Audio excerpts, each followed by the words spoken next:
तो बच्चों, इस वीडियो में हम ABCD लिखने वाले हैं। सबसे पहले लिखेंगे ए फॉर एप्पल। उसके बाद लिखेंगे बी फॉर बॉल।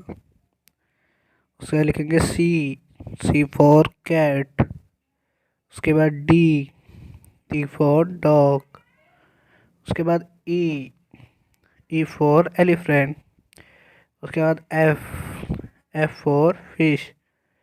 उसके बाद जी फॉर क्रैब्स।